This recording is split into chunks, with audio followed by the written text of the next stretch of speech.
Hi there guys, Sam here. You join me in a Porsche Cayman GT4 PDK for a bit of an ownership review. I've just been out for a drive with the owner. I had a great chat with him and I'm just going to share you basically everything what it's like to live with a Cayman GT4. So this car is on 8,672 miles. The owner's owned it from new.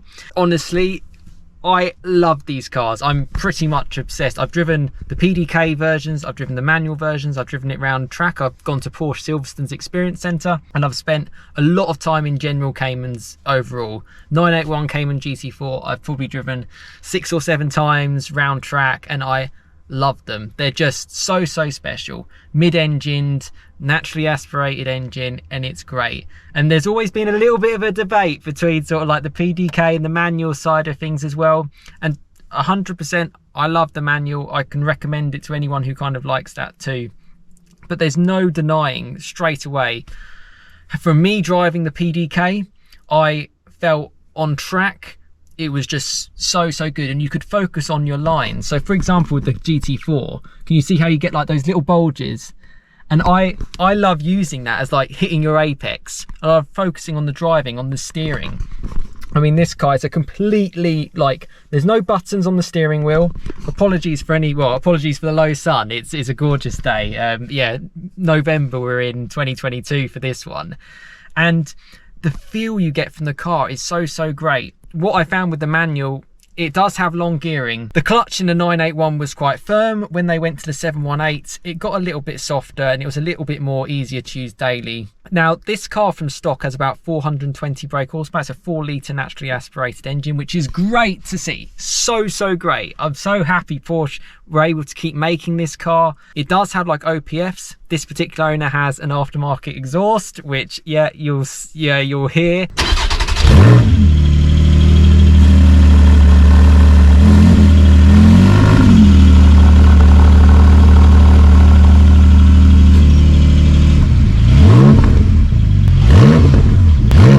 It sounds so good from the outside, but because it's so refined, it's actually quite nice, and it's really nice to live with daily.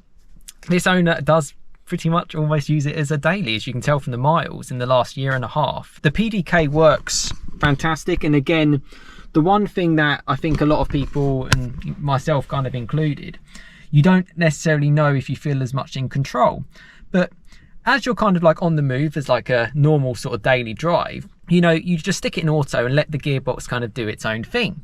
But when you find a fun road or a little bit of a section where you want to, you need to be in control, just knock it into manual. Use the paddles. The Pdk Gearbox 7-speed is superb.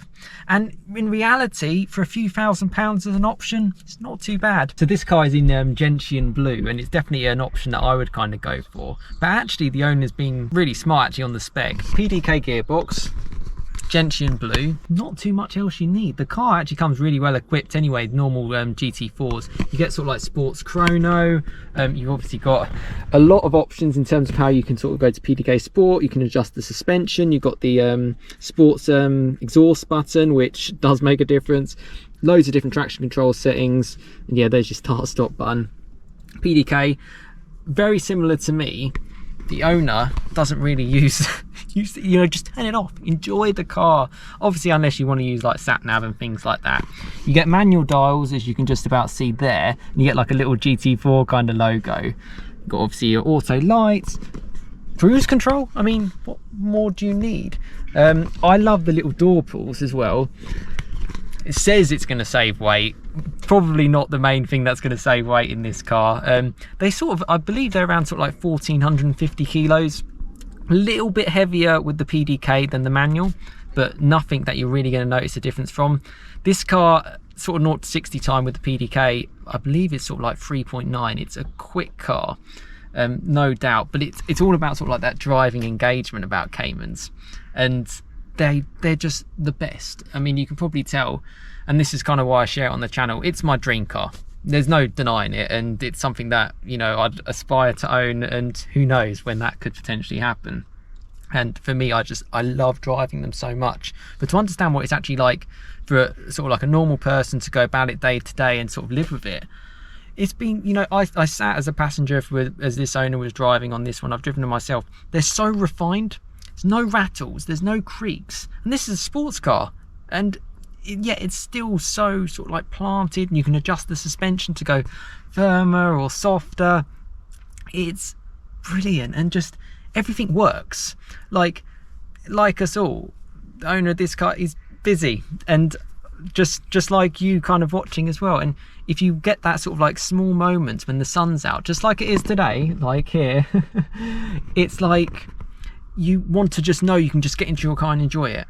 And you can with this. Take it out for a 20-minute blast. It will work, it will start, it will last, because it's a Porsche, because it's German. It just does it. Look, there's the Porsche badge. And it's so simple. Now, there's no real overcomplications. They didn't really change too much in terms of like the layout on this car from when they had the 981 GT4. And I think that's quite a good thing. You know, you're here for the drive. You're here to enjoy it. The seats are great. That's one thing I should touch on.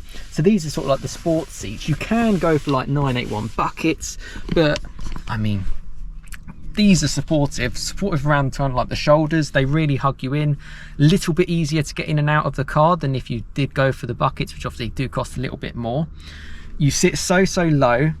The wheel is like right, literally, it's just, I mean, and yeah, there's the paddles as well. So it's a really good sort of like metal kind of feel. It's not like your plasticky stuff that you'd maybe get in some other cars potentially. This is really premium. Alcantara wheel as well. Yeah, I mean, it seems to be wearing okay after like sort of like 8,500 miles.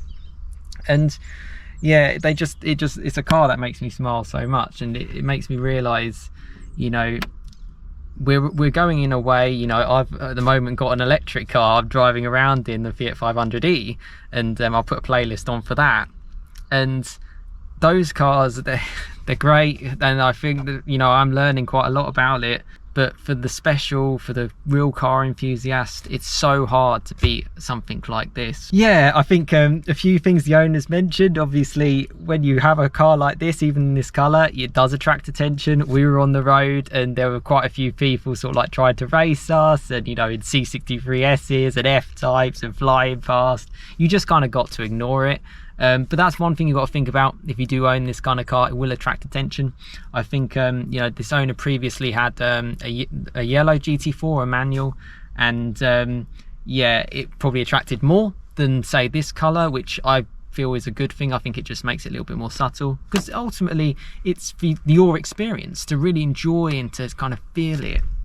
And I still can't believe they still managed to make a 4-litre naturally aspirated engine and get it through all the regulations. You know, fair play to Porsche. And put it in a package which is as lightweight as you're going to get, with all the safety and crash structure features that you kind of have to add.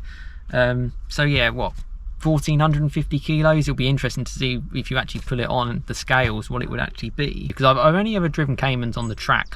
So to see what it was like on the road, we're in Milton Keynes, where it's sort of like, it can be a bit bumpy, but then you can get some flat, smooth stuff. It's really livable. And to be honest, I will say one of the big things that makes it really livable is the PDK. I don't necessarily think, because it's all personal preference what you want to go for, but I mean, maybe this owner's similar to me, but this is kind of pretty much exactly what I would go for.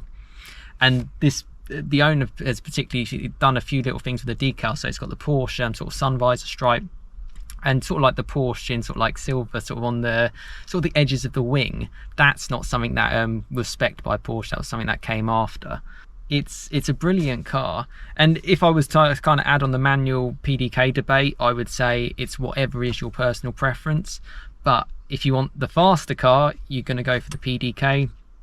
And I still feel it's very engaging. The gear shifts, although they're super seamless, when you're really revving it out up to sort of like 6,000-7,000 RPM, really high, you get a proper jolt onto like the upshifts. You can really feel the car, the emotion. And it's quick. It's a quick car, you know, particularly on like a tight, twisty road or a tight, twisty track. There's not much that's going to be better than this, particularly on a dry day. This car's on Michelin Pilot Sport Cup 2s, which are obviously a little bit more sort of summer orientated. But they're fine, you know. You've got to get them warm. If you drive it, you're not going to go out of this in the snow. And if it's chucking it down with rain, yeah, you're probably better off having a bit more of a summer orient, maybe like the PS4S is, sort of like a tyre that's not as track focused. Road noise felt good. I could have a conversation with the owner. It was perfectly fine. And then when you cranked it up, you could just enjoy it. I think I'm talking myself into getting one of these cars. That's one of the hard things. They are hard to get. You have to kind of almost play the Porsche game, which this owner hasn't. You know, they owned Porsches for the last sort of 10 years and was just able to kind of get in from that sort of side of things. And they have a great car, and I think it will be one that they'll remember forever. And I think if you're looking to get one, 100% would recommend it.